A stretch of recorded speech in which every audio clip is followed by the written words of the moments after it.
عظيم على سيدنا محمد سيد المرسلين وعلى آله وأصحابه وأتباعه وأولياء أمته أجمعين إلى يوم الدين. عزيزان وخوشویستان لشوی تری جمعه مبارکه لخدمتی سیره پاکی پیغمبری خوا صلی الله عليه وسلم بتایبەت لباسی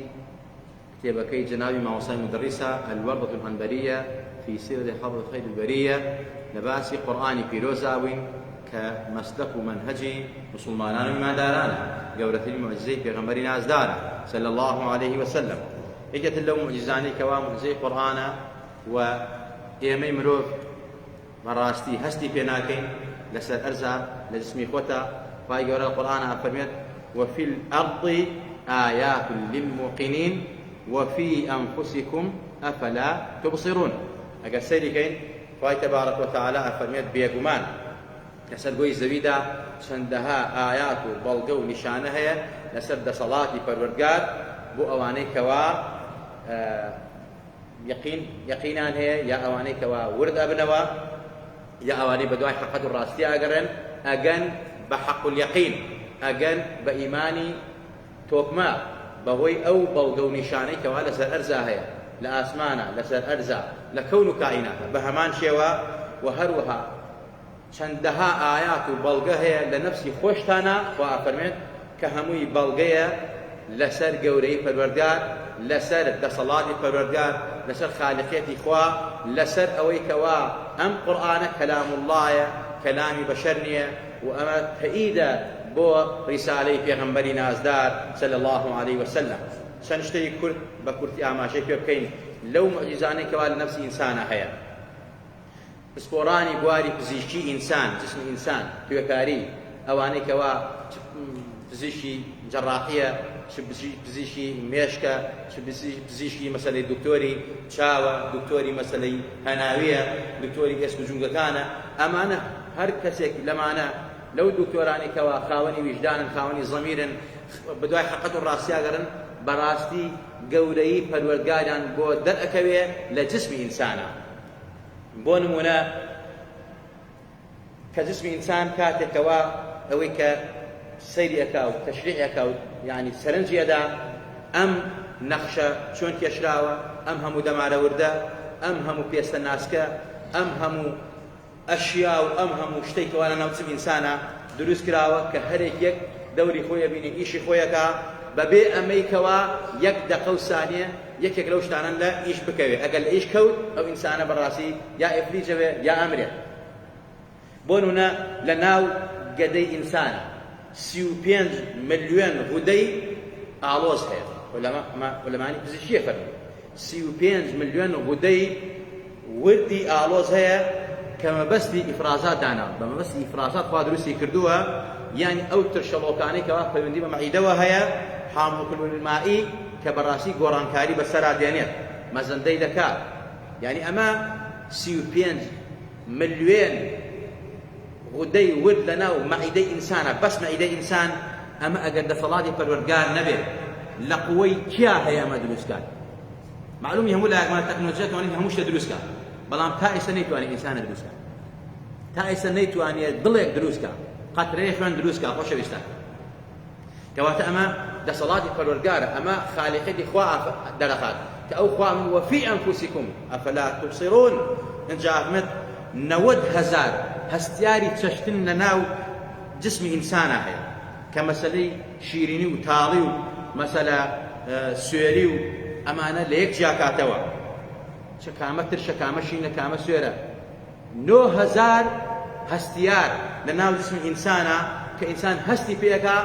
ئەمە گەرمە ئەمە ساردە ئەمە شیرینە و ئاماژەمان پێکە لە ئاەتی ترا لە باسی هەستیاری پێستە تر لە 100,000 جار ئەم دڵە لێدانی ئەم دڵە خۆتان زان تۆزە سست بێ لاواز بێ یا قابلی جەڵدەی دڵە یا قابلی مردنە هەموو لایەکمان چاک چاکەزانین لێدانی دڵی ئینسان ئەگەر ئاسایی نەبێت تەوازونێکی نەبێت ڕۆژانە 100,000 جار لێدان ئەم 100,000 جارە کیە بۆی داناوە پەروەردگار ئەڵڵا ئەمە خۆشەویستان ئەمە قورئان ئاماژەی پێکات. اینجا لەو ماوەیەدا 8,000 لیتر خوێن ئەپاڵێوێت 8,000 لیتر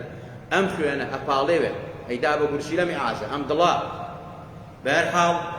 56 ملیۆن گاڵۆن دەکات کە بە درێژایی تەمەنی مرۆڤ 56 ملیۆن گاڵۆن خوێن ئەم دڵە بەڕاستی ئەی پاڵەوێ ئەمە معجزەی قورئانیە ئەمە دەسەڵاتی پەروەردگارە لەژێر پێستی ئینسانە نزیکەی 15 غودەی عەرەقی هەیە کە ئەم غودانە خوا دایناوە بۆ ئەوەی کەوا ئەم جسمی ئینسانە ئەو ژەهر و مەهەلە لە ڕێی عەرەقەوە لە ڕێی هەڵمەوە دەکات بۆ ئەوەی کەوا تووشی نەخۆشینی کوشندە نەبێ سەیرەکەی ئەوانەی کە ئەو غودەی کەمە تووشی سەرەتانی پێست دەبێ یا تووشی ئەوان نەخۆش نەبێ ئەمە خوا ئەوانە بانشانەدا کە من و تۆ قەدری نیعمەتەکانی بزانین لئین شەکەرتم لەئەزیدەنەکم ولئین کەفەرتم ئین عەذابی لەشەدید خۆشەویستان اینجا و هەروەها هەموو ڕۆژێک مرۆڤ 25,000 جار هەناسە دەرئەدات و ئەیبات و بڵێمجێت کردداری هەناسەدان یعنی ئەم کردارە تەقریبی مرۆڤێک ڕۆژانە چەندێکی پێویستە 6 مەتر و نیو دووجار لە ئۆکسجین مەسەلە هەڵ ئەمژێ و مەسەلە دەرێداتەوە مەخزە کێ دروستەکە چۆن دروستەکە چۆن ئینسان سەیرەکەی خۆشەویستان ئەم نەخۆشی کۆرۆنا هاتووە مە گەورەترین مەسەلەی ئینسان فایدە دەخات سەیرەکەی یەک دەقە ئۆکسجینەکەی لێ دوور خەرەوە ئەم نەخۆشەکە هەتە هەلەکە سەما و لەنگە فرتێ و هاوار و ئەمانە ئیتر ئەگەر لێی دوورکەوێتەوە ئەمرێ گیان دەچێت تۆ بۆ قەدری ئەو نیعمەتەی خوا نازانی بەبێ ئەجهیزە و بەبێ وەسائل ئەم هەناسە ئەدەرەدەی ئەم هەناسە هەڵەمژیتەوە هەناسەی پاک هەناسەی ئەمە معجزەی پەروەردگارە خۆشەویستان ئەو پەروەردگارەی کە تۆی خەڵق کردووە وەفی ئەنفوسیکم ئەفەلا تبصرون چەند کەس بەهۆی نەمانی ئۆکسجینەوە گیانی دەچوو چەند کەس ئێستا لەژێر ئۆکسجین نایە قەدری ئەم نیعمەتە لای ئەوە سەیرەکەی شەوی 2 بەتڵ 3 بەتڵ کە بڵدێک نازانم 50 دۆلارە 30 دۆلارە چەندێکە بەهەرحاڵ چەندێک بێت پێویستی پێدی بەوەژی یا بە ئۆکسجینی کارەبایی کارەباکە بڕاتەوە ئەی تۆ خوا ئەم سمەساقەی پێدایی پێویست بەوانە نییە وەفی ئەنفوسیکم ئەفەلا تبصرون خوا گەورە لە هەموو لایەکمان ڕازیە و لە هەموو لایەکمان خۆش بێ عاقبەتمان بەخێر بێڕە یا ڕەبی خوای گیان لەدڵی و پێغەمبەر ڕازیمان کەیتەوە یا ڕەبی خوا سەڵات و سەلامان بگەین بە پێغەمبەر صلی الله علیه وسلم ئەو پێغەمبەرە خۆی گوێی لێیەتی تۆ پێیەگەینی یا ڕەبی خوا بەهۆ سەڵات و سەلامەوە عاقبەتمان بەخێر بێڕی ئیسلاحی حاڵی خۆمان و خانەوادە ماڵونداڵمەکەی یا ڕەبی خوای گیان صحت و عافیەتمان پێبەخشی شیفای عاجیل بۆ خۆمان و نەخۆشەکانمان بنێری بەتایبەت نەخۆشەکانی ماڵ و نەخۆشی خەستەخانەکانمان یا ڕەبی خوا مشکلەی هەموو لایەکمان حەل فەرمووی ئەوانەی کە داعای دوعای خەیریان لێکردین مەشاکیلان هەیە لە مەشاکیلی عائیلەی لە مەشاکیلەکانی تر ڕزق و ڕۆزیان سوارە فەقیر هەژار نەدار نەخۆشیان خوای دەرگای خێر و خۆشیان لێ بکەرەوە یا ڕەبی خوا لە باوک و دایکمان خۆش بە لە باوک و دایکمان ڕازی بە بە ئیمان و مانژێن و بە ئیمانمان بێنە بە ئیمان و زگمان کەرەوە یا ڕەبی خوای یان لەگەڵ پیاوچاکان و پیاوساڵحانە بمانژێن و حەشرمان کە یا ڕەبی خوا و پێغەمبەرە بانگمان بکە و دەرمانەکە یا ڕەبی خوا و پێغەمبەرە بە ئومەتی خۆی ئێژبارمان کە یا ڕەبی خوا و پێغەمبەرە نازدارە لە دەفتەری